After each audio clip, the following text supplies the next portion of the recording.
The billionaire follows his family, who takes his leftovers from the restaurant.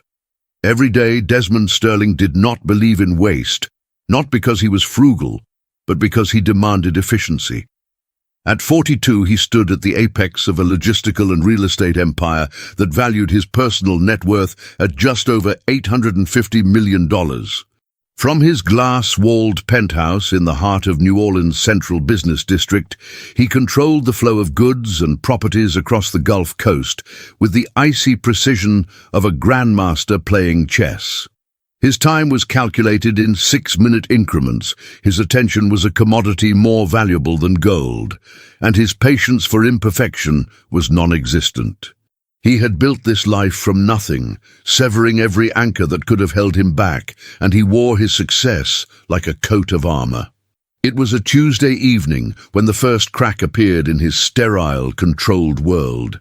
Desmond was dining at Aura, the flagship luxury restaurant located on the ground floor of one of his premier hotel properties. It was a place of muted tones, soft jazz, and plates that cost more than an average monthly mortgage payment. He was reviewing acquisition reports between delicate bites of a seared scallop when a small discrepancy on a kitchen efficiency report caught his eye. It was a minor detail that 99% of CEOs would have ignored, but Desmond was the 1%. The report indicated a consistency in food waste that defied statistical probability.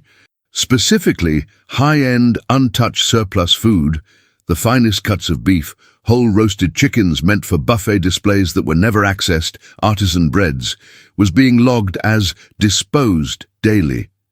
Yet the waste management costs weren't reflecting the volume.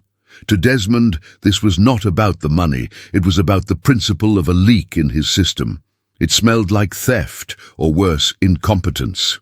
He summoned the restaurant's general manager, a man named Henderson, who arrived at the table looking significantly paler than he had 5 minutes prior. Desmond didn't raise his voice. He never needed to. He simply pointed to the line item on the tablet. "Explain this consistency, Henderson," Desmond said, his tone low and level. "We are operating at 98% efficiency across the board. Yet this specific category of surplus disposal shows a perfect, recurring 100% removal daily without a corresponding surge in sanitation fees. Where is the food going?" Henderson swallowed hard, his eyes darting towards the kitchen. "Mr. Sterling, it's under control.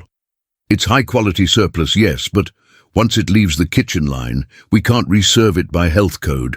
We have an arrangement for its disposal that is discreet and doesn't incur extra costs." "An arrangement with whom?" Desmond pressed, tapping the glass screen with a manicured fingernail. "A couple, sir. An elderly couple. They come to the loading dock every night at closing. They take the cleared bags of untouched items. It saves us the waste disposal labor and fees for that specific volume." Desmond leaned back, his expression hardening. It was a small mercy, a human gesture, and he hated it. It was unauthorized, unregulated, and it introduced a variable he couldn't control. "They are taking the leftovers of my restaurant," Desmond stated, a trace of disgust coloring his voice. "I want to see the security footage of this arrangement from last night. Sir, it's really not necessary, they just—" "Now, Henderson." Reluctantly, the manager led Desmond to the security room. The complex was fitted with state-of-the-art surveillance. Henderson pulled up the feed from the loading dock camera, time-stamped 11:45 p.m. the previous night. Desmond watched the screen. The alley was dark, illuminated only by the harsh yellow glow of the motion sensor lights. A black staff member wearing the Aura uniform walked out carrying 3 large, heavy-gauge, clear plastic contractor bags. A few moments later, an elderly couple emerged from the shadows. Desmond felt the blood drain from his face. His breath hitched in his throat, a physical reaction he hadn't experienced in 15 years. On the high-definition monitor, the image was crystal clear. The man was stooped, his once broad shoulders bowed by age and labor, wearing simple, faded work clothes. The woman beside him was frail but moving with determined purpose, wearing a simple flowered dress and an apron that looked as old as the hills. He recognized the way the man held his head, even in profile. He recognized the woman's gait. It was Elias and Martha Sterling, his parents. The managers and security guards in the room saw only two elderly people in need, accepting charity. Desmond saw the architects of his existence, the people he had spent his entire adult life trying to forget, trying to outrun. They were scavenger foraging for the scraps of his success. The shame was immediate, hot and suffocating. It was followed instantly by a towering, irrational rage. Why were they doing this? Was it to mock him? To degrade him? "Mr. Sterling?" Henderson asked, seeing the powerful man's hands trembling slightly as they gripped the edge of the desk. Desmond took a deep breath, forcing his facade of ice back into place, though it felt brittle now. "How long has this been happening?" "Nearly 2 years, sir," Henderson whispered. 2 years. For 2 years, his parents had been coming to his back door, taking his refuse, while he lived in a cloud of unreachable affluence only blocks away. "Leave the footage running," Desmond commanded, his voice tight. He turned and walked out of the security room, ignoring Henderson's concerned gaze. He went back to his penthouse, but he didn't sleep. He stood at the window looking down at the city, the acquisition reports forgotten. The image of his mother in her apron, accepting a bag of his restaurant's trash, was burned onto his retinas. He had offered them everything when he first made his fortune. Mansions, cars, staff, anything money could buy, and they had rejected it all, rejecting him, citing their pride and their refusal to be charity cases to a son who had lost his soul to ambition. But here they were, taking literal scraps. The contradiction fueled his fury. It wasn't about the food, it was about control. It was about them proving something, or perhaps just surviving, which was worse. He needed to know why they were doing this. He needed to witness the final destination of this food. He needed to see how far the people who raised him had truly fallen while he had climbed so high. Desmond made a decision that would violate every rule of his calculated existence. He was going to cancel his meetings for the next evening. He was going to follow them. Not as Desmond Sterling, the billionaire CEO, but as a ghost from their past, seeking to understand the nature of their humiliation. He would trace the path of the leftovers to the very end. The next day passed in a haze of distraction for Desmond. He sat through 2 executive briefings, his mind a million miles away, his hand repeatedly hovering over his phone, tempted to call the restaurant and call off the arrangement. But his burning curiosity, tied to a deep-seated anger, won out.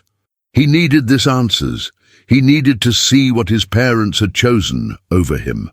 As dusk settled over New Orleans, Desmond began his preparations. This wasn't a business negotiation. It was a tactical operation in an environment he no longer understood.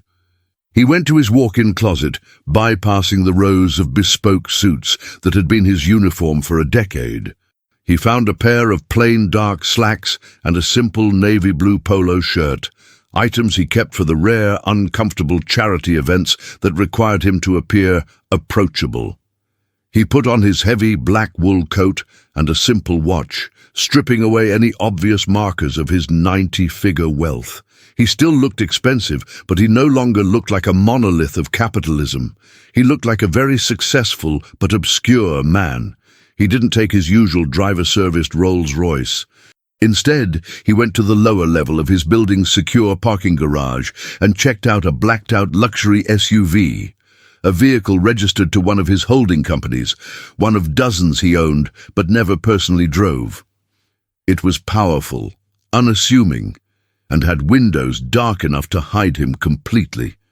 At 11:30 p.m., Desmond parked the SUV across the street and half a block down from Aura's loading dock. He killed the engine and the lights, merging with the shadows. He waited. He felt an agonizing tension coiled in his gut, a mix of adrenaline and an emotion he didn't care to name: fear. Not fear for his safety, but fear of what this confrontation with his roots would do to the carefully constructed identity he had spent 15 years building. The minutes ticked by, each one recorded by the precise sweep of his watch. It was 11:51 p.m. when the motion lights in the alley flared to life. The kitchen staff member came out, just like in the video, with the clear plastic bags. The trash was clear, the glint of aluminum foil wrap around what he knew were top-tier steaks, the shape of artisanal loaves. Then, emerging from the dark end of the alley, they appeared, Elias and Martha. They looked older in person than they had on the monitor. They both wore heavy yellow rubber gloves, dishwasher's gloves, to handle the heavy bags. This small detail, this preparation for the messy task, hit Desmond with a surprising force. His parents, who had always taught him the dignity of work, were using preparation to manage the collection of garbage. Elias, wincing with the effort, gripped 2 of the bags, while Martha took the 3rd. They nodded to the staff member, a brief, wordless transaction, and then turned, dragging and carrying the bags away from the lights. Desmond ignited the SUV's engine, the low purr barely audible. He let them get a full block ahead before he pulled out. They didn't have a car, he realized with a fresh jolt. They were carrying 300 pounds of food on foot, or perhaps they had a handcart hidden. He followed slowly. He was good at this. Tracking logistics was his business. He kept 2 or 3 cars between them when they were in the more lit areas of the city. He watched as they pulled a rickety metal folding cart from behind a closed gas station, loading the bags into it. Elias did the pulling, while Martha pushed from behind. They crossed the boundary of the inner city, heading north, into the parts of the parish that tourists never saw, where the gentrification projects faded into neglected infrastructure. The smooth asphalt gave way to cracked concrete, and then, eventually, to packed gravel and dirt. Desmond's jaw tightened as he realized where they were heading. He knew this area. It was the Hollow, an informal, non-planned settlement that the city had tried to clear multiple times, but which always grew back, a patchwork of poverty on the city's extreme fringe.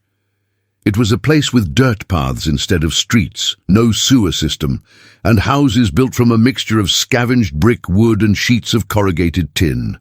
15 years ago, when Desmond had left, his parents were living in a modest, older but solid 3-bedroom home in a working-class neighborhood closer to the river. He had assumed they still lived there, or that they had moved to something similar. The realization that they were living in the Hollow was a punch to the sternum. He had offered them everything, and they had apparently lost everything. He had been so blind, so focused on his own climb, that he had never bothered to check. His pride had told him they didn't want his help. The reality was that they had been suffering, and his ego had let them. He followed the slow-moving cart into the settlement. He had to kill his lights completely now, relying only on the faint, erratic moonlight and the scattered, weak glow of window lights to guide him. The SUV crawled along the dirt path, tires crunching softly on gravel. The settlement was quiet. It was too late for the noise of the day, but the density of the houses was oppressive. They were built on top of each other, held together with hope and desperation. Clothes were hanging on lines, stretched between shacks, looking like grey spectres in the moonlight. Elias and Martha finally stopped the cart in front of one of the slightly larger shacks. It was made of red brick on the bottom half, topped by a mismatched patchwork of grey and rusting tin for the upper floor and roof. It was dilapidated, yet there was a desperate attempt at order. The small porch area was swept clean. Desmond parked the SUV a safe distance away, partially obscuring it between 2 large abandoned tires that marked a property boundary. He got out of the car, the cool, damp night air of the swamp-adjacent parish hitting him. It smelled of wood smoke, decay, and the rich alluvial mud. He moved silently. His custom-tailored coat and shoes, though toned down, felt incredibly alien in this place. He approached the house from the side, utilizing a massive, ancient live oak tree as cover. He was 20 feet away from the porch, shrouded in darkness, secretly watching his parents unload the cart. They moved methodically, despite their obvious exhaustion. They were splitting the bags into smaller groups, preparing to bring them inside. He pulls out his smartphone. He didn't know why, perhaps to have proof of this final insult to his name, perhaps just to have something to focus on other than the lump in his throat. As he watched, the simple wooden door of the shack creaked open. Desmond froze. His parents stopped what they were doing and looked up, their expressions immediately softening. Standing in the doorway, framed by the dim light coming from inside, was a small child. He couldn't have been older than 3 or 4. The boy was small, wearing an oversized t-shirt, his hair unkempt. He stood silently, looking out at Elias and Martha and the transparent bags of food with a look that wasn't greed, but a simple, profound patience. Desmond's heart, the organ he believed had been converted into a muscle of pure logic, completely failed him. The rage evaporated, leaving only a hollow, terrifying confusion. Who was this child? Why were his 70-year-old parents scavenging garbage to feed him? He stayed rooted to the ground behind the tree, his breath shallow, a billionaire watching the final devastating collapse of the logic of his world. He knew in that instant that this was not about him, or his restaurant, or his money. It was about something much, much bigger. The air in the informal settlement was thick, carrying the scent of damp earth, rust, and the faint, lingering smoke of wood-burning stoves. Desmond stood frozen in the shadows, his tall, imposing frame partially hidden behind the massive, gnarled trunk of an ancient oak tree. The dark, tailored fabric of his high-end suit blended seamlessly into the night, a sharp contrast to the raw, unfiltered poverty surrounding him. The dirt paths, uneven and devoid of any pavement, wound like dry riverbeds between simple, fragile houses, constructed from exposed red bricks and patched corrugated tin. His breathing was shallow, his chest tight. In his hand, he held his sleek, state-of-the-art smartphone, the screen glowing faintly against his palm.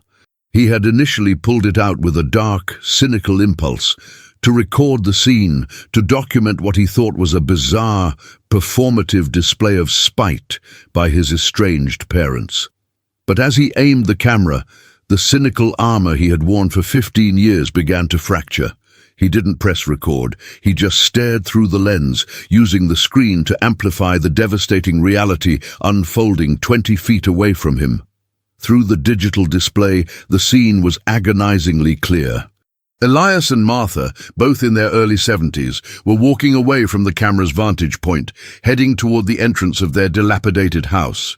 Their movements were heavy, burdened by decades of hard labor and the immediate crushing weight they carried. In their hands were the large, transparent plastic bags from his restaurant. Inside those bags, the faint gleam of foil-wrapped prime rib, artisan breads and untouched gourmet salads was visible. The high-end leftovers of a world they were entirely excluded from. Desmond watched, a painful lump forming in his throat as he noticed the yellow rubber gloves his parents wore. They were cheap, thick dishwashing gloves, worn to protect their aging, fragile skin from the grime of the city alleys and the heavy, pulling strain of the plastic bags. Martha was dressed in a faded, floral-patterned dress covered by a worn, simple apron that fluttered slightly in the weak night breeze. Beside her, Elias wore simple, heavily worn work clothes, the fabric thinning at the shoulders and knees. They looked incredibly small, incredibly tired, and yet they moved with a fierce, unbreakable determination. To the right of the house, a line of clothes hung to dry, stretched precariously between a wooden pole and the corner of the tin roof. The garments hung like silent ghosts in the moonlight, mostly small, brightly colored t-shirts and tiny pairs of pants that clearly did not belong to a couple in their 70s. Then Desmond's eyes moved to the doorway of the house. He instinctively used his thumb and forefinger to pinch the screen of his smartphone, zooming in on the entrance. Standing perfectly still within the wooden frame of the doorway was a small child. He appeared to be around 3 or 4 years old, a tiny, fragile figure looking out into the darkness.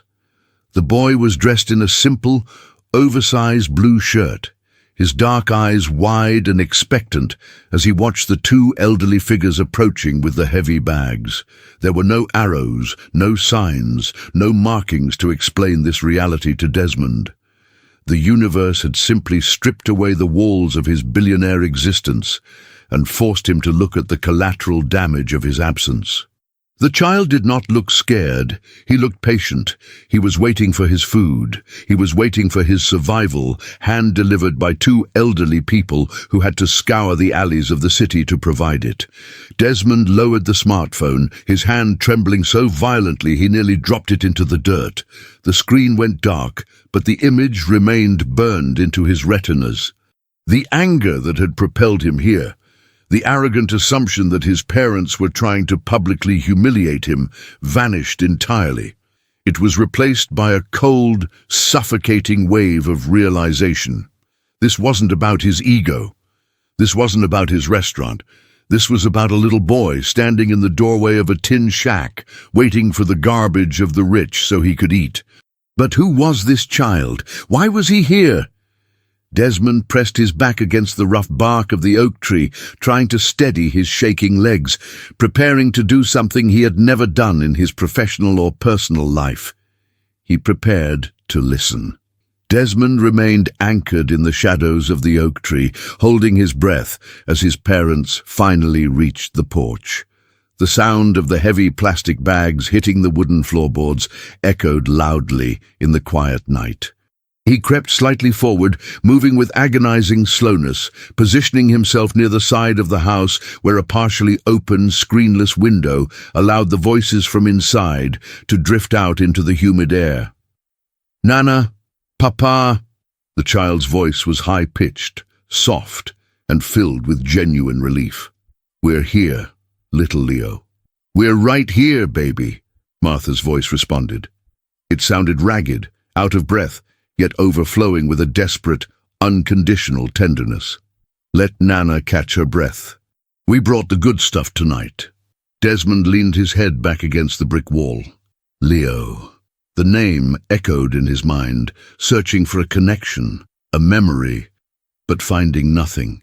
He closed his eyes, straining to hear every syllable spoken within the cramped walls of the shack.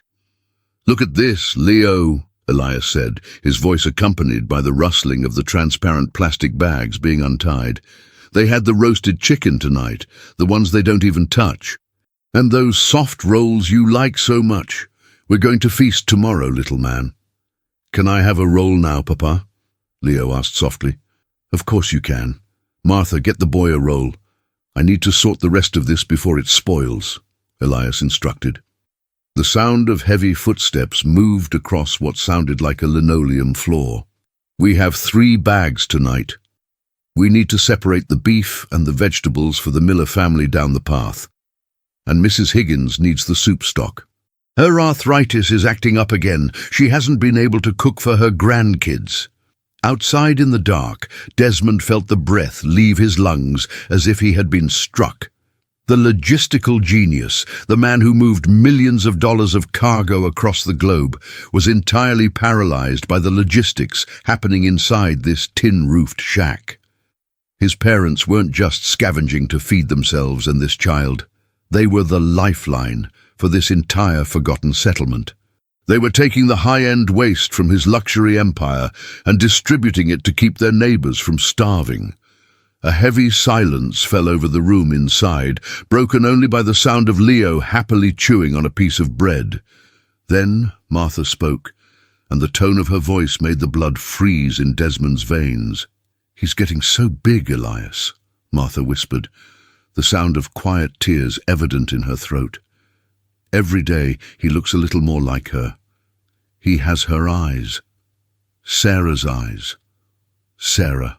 The name hit Desmond with the force of a freight train. Sarah, his little sister, she had been just 12 years old when he had packed his bags, screamed at his parents that they were suffocating his potential, and walked out the door, vowing never to look back. He had changed his number. He had ignored the letters. He had built his $850 million fortress and locked the gates. He had assumed she had grown up, gone to college, lived a normal life. "Don't cry, Martha," Elias said gently. The rustling of the bags stopped. "Sarah would be so proud of how strong he's growing.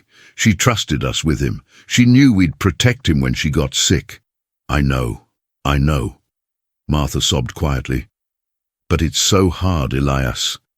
My back is breaking. Your knees are gone. 2 years since we buried her, and it feels like we're barely holding on. Sometimes I look at Leo and I'm terrified. What happens if we can't make the walk to the city anymore? What if the restaurant stops putting the bags out? He'll end up in the foster system. I can't let them take Sarah's boy." "We won't let that happen," Elias said, his voice hardening with a fierce, stubborn pride.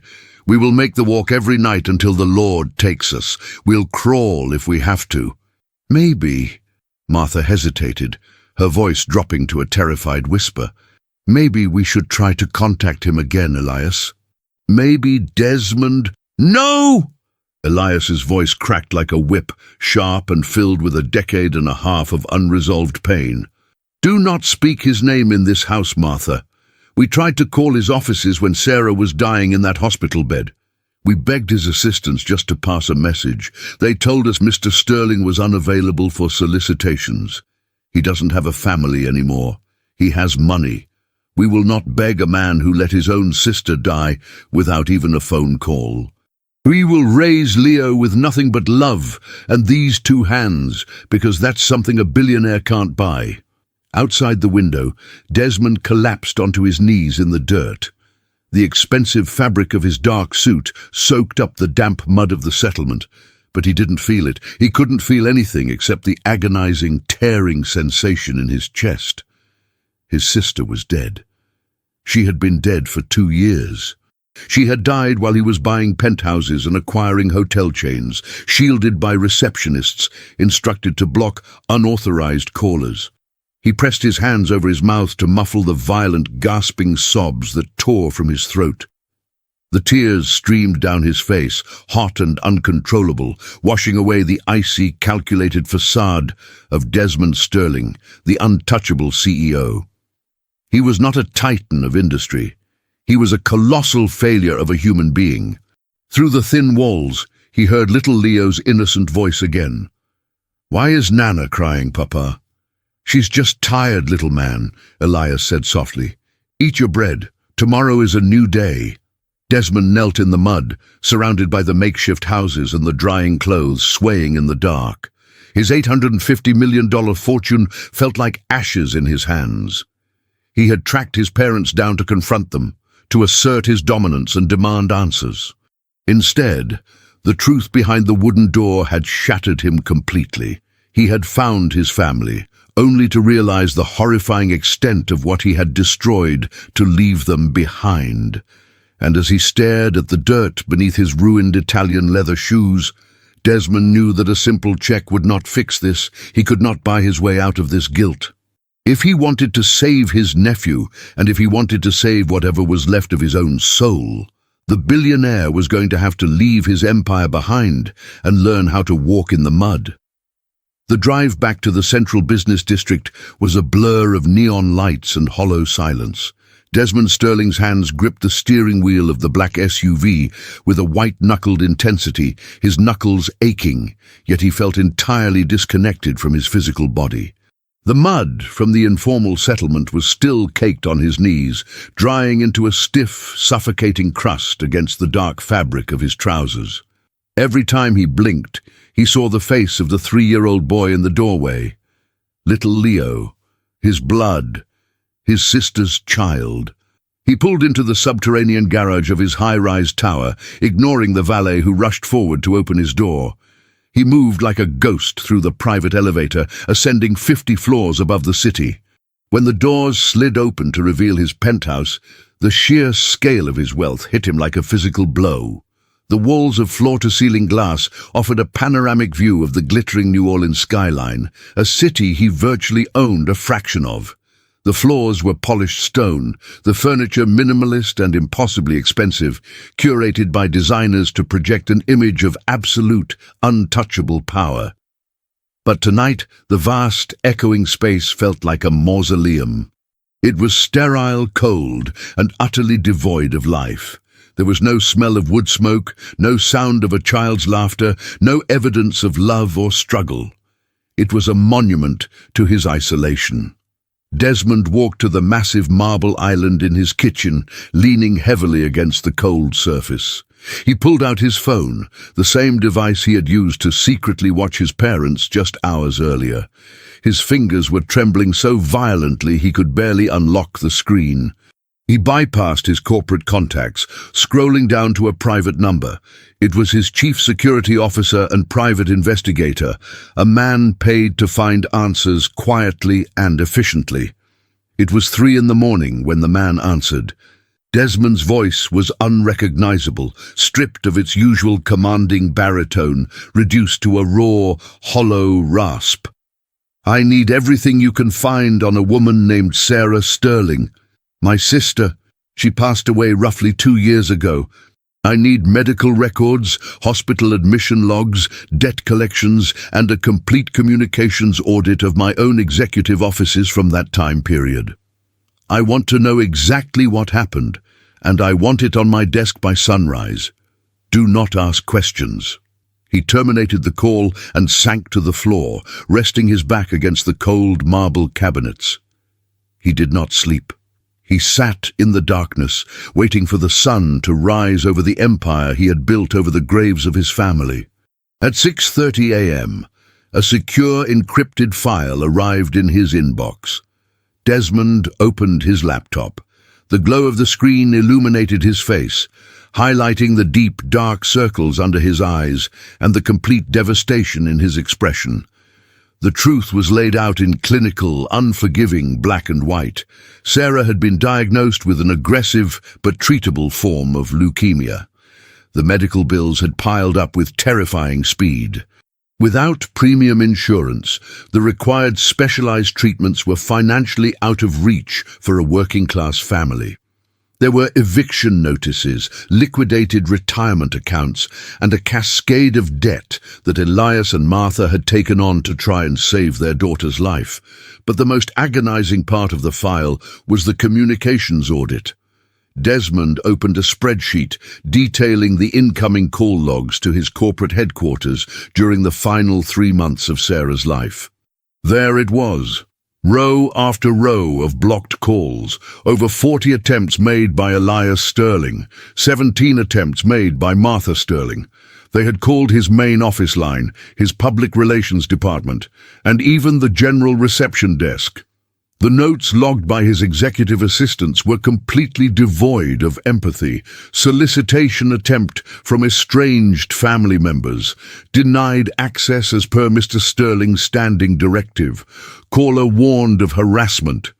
Desmond cross-referenced the dates of the most frantic calls, the days Sarah had been moved to hospice care, with his own digital calendar. While his parents were sitting by his dying sister's bedside, begging a receptionist just to let them speak to him, Desmond had been in Dubai, hosting a lavish gala to celebrate the acquisition of a luxury resort chain. He had been drinking vintage champagne while his sister took her last breath. A guttural, agonizing sound tore from Desmond's chest. It was a cry of pure, unfiltered anguish. He slammed the laptop shut, pushing it away as if it burned him. The $850 million fortune he had amassed was not a shield. It was a prison he had built himself, brick by arrogant brick. He had sacrificed his flesh and blood on the altar of his own ego. He realized with terrifying clarity that he could not write a check to fix this. If he wired $50 million to his parents' non-existent bank account tomorrow, they would tear the notification to shreds. They didn't want his money. They never had. They had only wanted a son, a brother, and an uncle for the boy who was now left behind. The billionaire wept alone on the cold stone floor, the armor of his pride finally and completely shattered into 1 million irreparable pieces. 5 days passed. The board of directors at Sterling Logistics and Holdings grew frantic. The CEO had missed 3 critical merger meetings. His phone was turned off, and his executive assistants were entirely locked out of his schedule. The rumor mill within the financial district suggested a sudden illness or a quiet corporate buyout, but the reality was far more profound. Desmond Sterling was dismantling himself. He spent those 5 days pacing the penthouse, shedding the physical manifestations of the man he used to be. On the morning of the 6th day, the sun rose hot and humid over the Louisiana Delta. Desmond walked into his walk-in closet, bypassing the rows of bespoke suits, the silk ties, and the polished dress shoes. He reached into the very back, finding a pair of simple faded blue jeans and a plain, unbranded grey cotton t-shirt he had bought years ago and never worn. He put on a pair of scuffed, heavy-duty work boots. He took off his platinum watch, leaving his wrists bare. He left his smartphone on the kitchen counter, along with his wallet, taking only a few loose bills for a taxi. He did not take the private elevator to the secure garage. He walked out of the front lobby of his building, shocking the concierge who barely recognized the titan of industry, dressed like a common-day laborer. Desmond hailed a standard yellow cab, giving the driver an intersection miles away from the city center, on the very edge of the rural parish boundaries. When the cab dropped him off, the air instantly changed. The concrete heat of the city faded into the heavy, mosquito-thick humidity of the swamplands. Desmond began to walk. The paved road quickly disintegrated into the familiar, deeply rutted dirt path that led into the hollow. In the harsh, unforgiving light of day, the extreme poverty of the settlement was not hidden by shadows. The tin roofs rusted bright orange under the sun. The brick walls of the shacks were crumbling, patched with scrap wood and blue plastic tarps.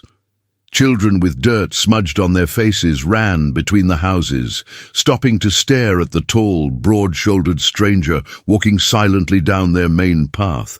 Desmond felt their eyes on him, but he kept his gaze fixed straight ahead, his heart hammering against his ribs like a trapped bird. He navigated the winding dirt alleys from memory, guided by the traumatic imprint of that night. Finally, he saw it, the red brick and grey tin shack, the massive oak tree, the clothesline. Desmond stopped at the edge of the property line, marked by the 2 abandoned tires. His legs felt like lead. Every instinct developed over 15 years of ruthless business negotiations screamed at him to turn around, to avoid the vulnerability of this moment. But the memory of his sister's name forced him forward. He walked up the short, uneven dirt path to the porch. He didn't hesitate. He raised his fist and knocked firmly on the wooden frame of the door. For a moment, there was only the sound of a distant dog barking and the rustling of the oak leaves. Then heavy, shuffling footsteps approached from inside. The door creaked open, groaning on dry hinges. Elias Sterling stood in the doorway. He looked older in the sunlight. The deep lines on his face were carved by exhaustion and sorrow. He wore a faded flannel shirt, wiping his hands on a rag. His eyes met Desmond's. For 3 agonizing seconds, neither man breathed. Then the confusion in Elias's eyes morphed into a flash of absolute, terrifying recognition. The rag dropped from his hands to the floorboards. The exhaustion vanished, replaced instantly by a towering, protective fury that seemed to make the 70-year-old man grow in size. His jaw clenched, and a deep, dangerous fire ignited in his dark eyes. "What are you doing here?" Elias's voice was barely a whisper, but it carried the weight of a physical strike. It was a voice filled with 15 years of accumulated grief and disgust. "Dad!" Desmond choked out, the word feeling foreign and jagged in his throat. He took a half-step forward, his hands raised slightly in a gesture of surrender. "Dad, please. I know everything. I found out about Sarah. I am so—" "Do not say her name!" Elias roared, the sound echoing across the quiet dirt path, causing a few neighbors to step out onto their porches. He slammed his hand against the doorframe, blocking the entrance completely. You lost the right to speak her name the day you let her die in that hospital while your secretaries threatened to call the police on us. You have no family here. You have no sister. You have nothing here but dirt. Get off my property." "Who is it, Elias?" Martha's voice called out from the back of the house. A moment later, she appeared behind her husband. She stopped dead in her tracks. Her hand flew to her mouth, stifling a gasp. She looked at Desmond, her eyes wide, scanning his plain clothes, his bare wrists, his broken expression. Before she could speak, a small figure darted around her legs. Little Leo peeked out from behind Elias's knees, holding a small, worn plastic toy car. He looked up at the tall, crying man on his porch with innocent curiosity. Desmond looked down at the boy. The resemblance to Sarah was staggering. The same shape of the eyes, the same curve of the jaw. The dam inside Desmond completely broke. He didn't pull out a checkbook. He didn't offer to buy them a mansion or threaten to call his lawyers. Instead, the billionaire slowly sank to his knees on the hard, splintered wood of the porch. He bowed his head, ignoring the dirt, ignoring the staring neighbors, ignoring the complete destruction of his pride. "I don't want your forgiveness," Desmond said, his voice trembling, tears dripping from his chin onto the dusty floorboards. "I know I don't deserve it. I know my money is poison to you. I didn't bring any. I don't want to buy you out, Dad. I'm not here to take him away. I'm just here because I am broken and I have nowhere else to go. Please." He looked up, his eyes meeting his father's furious gaze. "I know you go to the alley every night. Let me carry the bags. Let me do the heavy lifting. Just let me help you work. I will sleep in the dirt. I will do whatever you tell me to do. Just don't make me walk away again." Elias stared down at the man kneeling before him. The anger in his chest warred with the staggering sight of his arrogant, untouchable son reduced to a weeping shell, begging not to rule, but to serve. Martha stepped forward, placing a trembling hand on Elias's shoulder, her own tears beginning to fall as she looked at the broken pieces of the family they had lost so long ago.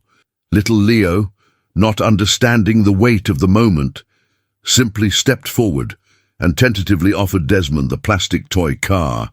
Elias did not immediately offer his hand, nor did he offer a sudden, tearful embrace. He looked down at the cheap plastic toy car clutched in Desmond's trembling fingers, then at the tears cutting tracks through the thick dust on his billionaire son's face.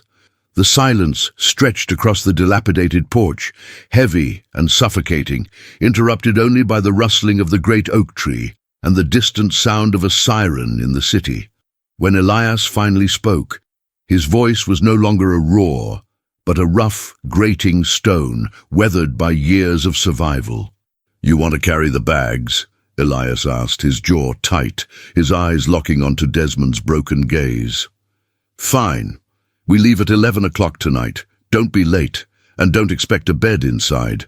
We barely have room for ourselves." Desmond nodded rapidly, a shuddering breath escaping his lungs.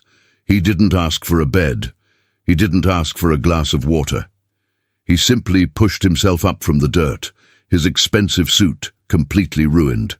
He found an abandoned, half-collapsed storage shed at the very edge of his parents' small dirt lot. It had no door, the roof was partially caved in, and it smelled intensely of mildew and dry rot. Desmond spent the entire afternoon clearing out the rusted metal scraps and debris with his bare hands. He found a large piece of discarded, heavy-duty cardboard and laid it across the damp dirt floor.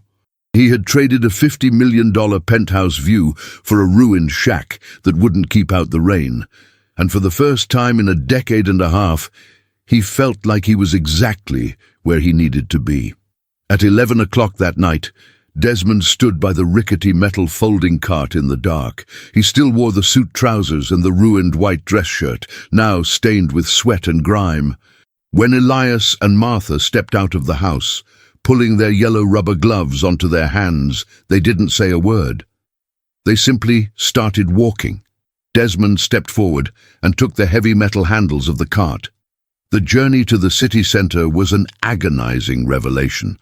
What had looked like a simple, albeit long walk from the air-conditioned cabin of his luxury SUV was a brutal, grueling trek on foot. The humidity of the Louisiana night was a physical weight pressing against his chest. His expensive leather shoes, designed for boardrooms and carpeted hallways, offered no support on the uneven gravel and cracked asphalt. By the time they reached the illuminated paved alleys of the central business district, Desmond's feet were covered in agonizing blisters. His shirt was soaked through, and his lungs burned with every breath. When they finally pulled up to the loading dock of Aura, the heavy steel doors swung open. Henderson, the general manager, stepped out to oversee the disposal, flanked by 2 kitchen staff members carrying the massive transparent bags of high-end leftovers. Henderson looked at the elderly couple, nodding politely, and then his eyes drifted to the tall, dirt-streaked man gripping the handle of the rust-eaten cart. The blood drained from Henderson's face so fast he looked like a corpse under the harsh yellow security lights. Mr. Sterling," he stammered, his eyes wide with absolute paralyzing terror. He almost dropped the clipboard he was holding. Desmond let go of the cart and stepped forward, placing himself between the manager and his parents.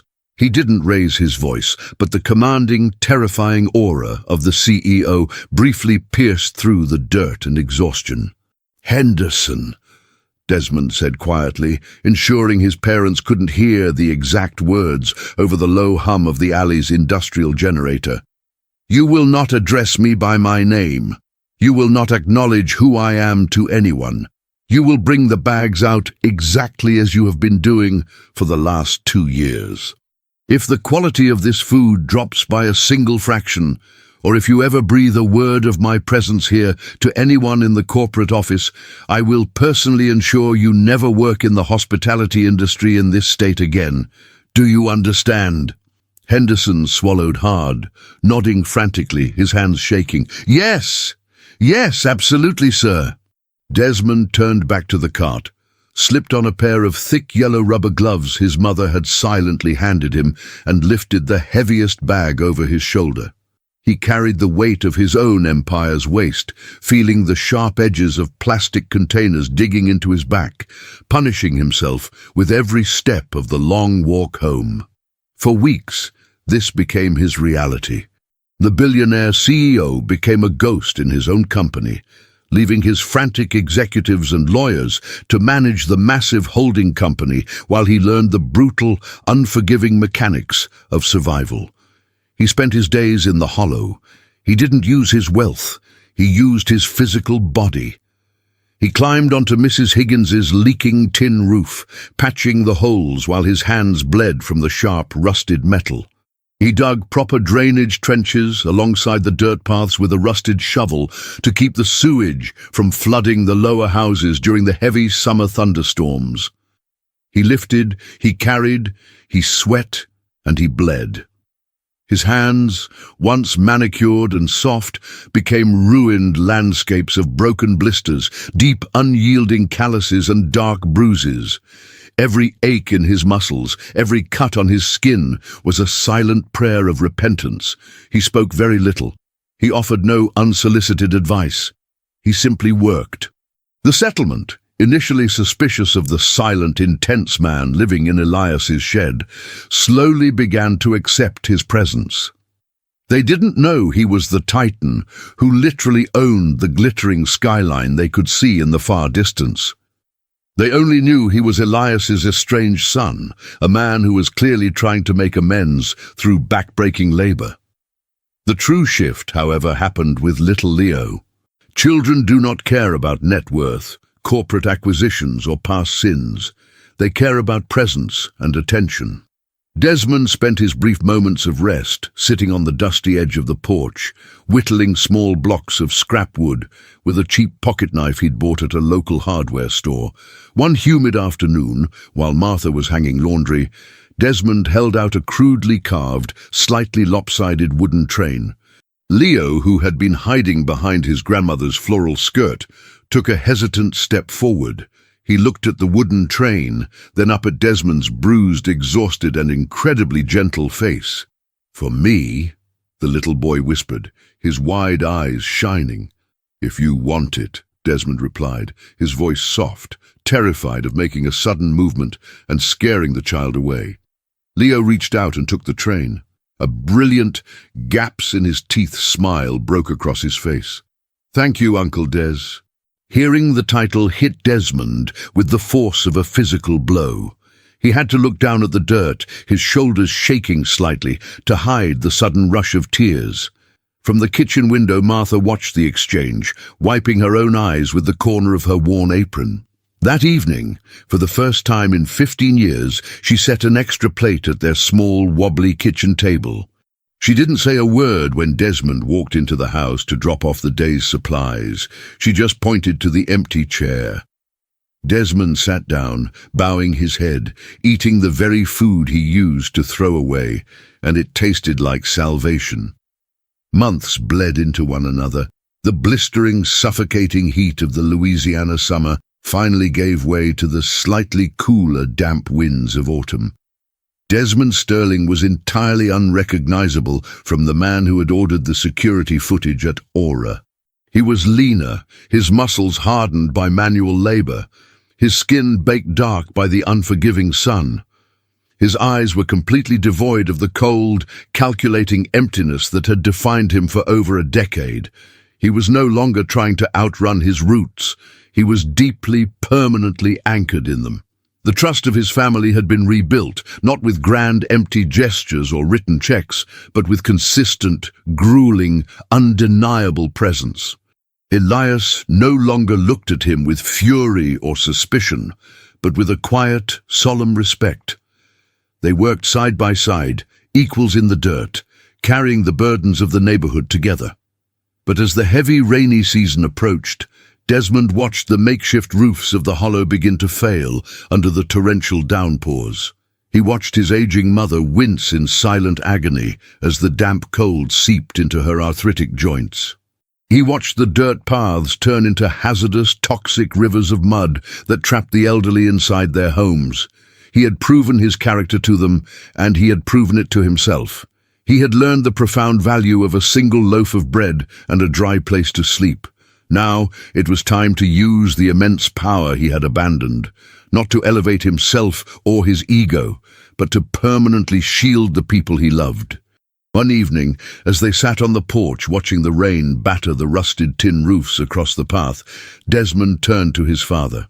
"Dad," Desmond said, his voice steady, carrying the heavy weight of a man who knew exactly what he was asking. "I have learned how to walk in the mud with you. I will keep walking in it for the rest of my life if you ask me to. I swear it.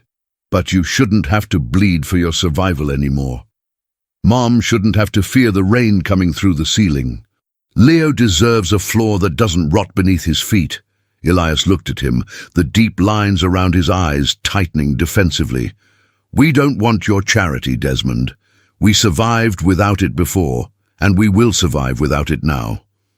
"It's not charity," Desmond replied fiercely, leaning forward. "It's a debt. It's a family obligation. I have resources, Dad. Massive resources. I don't want to buy you a mansion in a gated community on the other side of the city. I know you'd never leave this place.